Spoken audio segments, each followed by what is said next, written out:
Bill Newton-Dunn, Liberal Democrat MEP for the East Midlands. Initial ideas from the European Commission to do with gun crime. What do you make of some of the suggestions that they've come out with?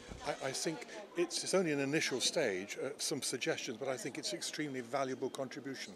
On the Parliament's Organised Crime Committee, which I've been serving on for the last 18 months, we've been very aware of the growth of all sorts of crimes, including gun crime and the smuggling of weapons all over Europe. Now, they seem to be talking about the European Commission, the life cycle of guns, and wanting to tackle things right through the different stages. So from the production of guns through to their use, their storage, and their decommissioning. How important do you feel it is to tackle this at different stages, and why at a European level?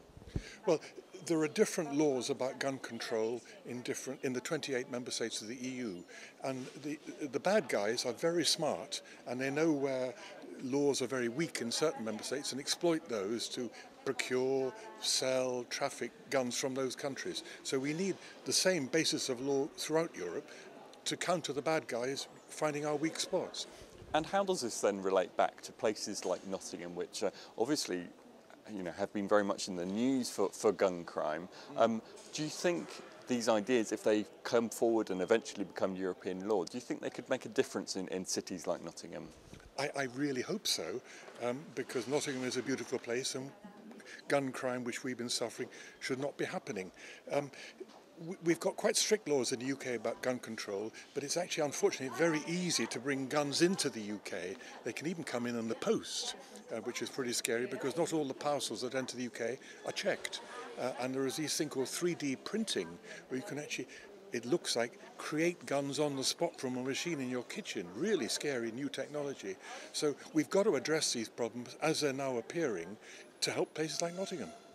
And the Commission point to the number of lost and stolen guns that seem to be kind of loose or free and unaccounted for across Europe. They estimate 500,000 of them. Is it a big problem that guns are just too freely out there? It's very easy to get hold of them if people want to. Well, in some member states of the EU, you can get a shotgun or another kind of gun under their local laws, and then it disappears, of course, and you can sell it or post it or whatever you like, and it disappears. The Commission, in their initial paper suggesting that we should do something about this, also come up with a startling figure that about 10,000 Europeans have been murdered by guns in the last 10 years, which is a really shocking figure. There's going to be a lot of conversation, no doubt, disagreements and different points of view on this, particularly the Commission talking about maybe common minimum standards of criminal prosecutions, criminal sanctions they call them, to do with gun crime. How do you think this will go down in the UK, and could it put at risk some of the existing laws we have? Well, what I think the Commission will probably propose when they get to that stage, it's only an idea at the moment, is a minimum everywhere, so that wherever you commit a crime or possess a gun illegally, there will be a minimum punishment. I sincerely hope, and the Parliament would strongly support, that that should not be the maximum, that some member states, like the UK, though it doesn't work perfectly as we've said, can have higher standards, but we certainly need to start with a minimum everywhere. This, as you say, is early days. It's no doubt something you're going to be following through at later stages. What do you think you will concentrate on from this long list of ideas that will particularly help places like Nottingham? Well, we've been talking about guns in Nottingham. That's the particular problem that Nottingham suffers from.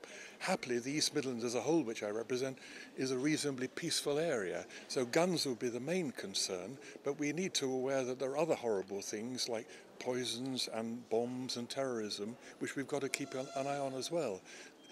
There's a real danger that with open borders and a globalised world, people moving around, that these things are happening more and more, and we've got to be ahead of the game.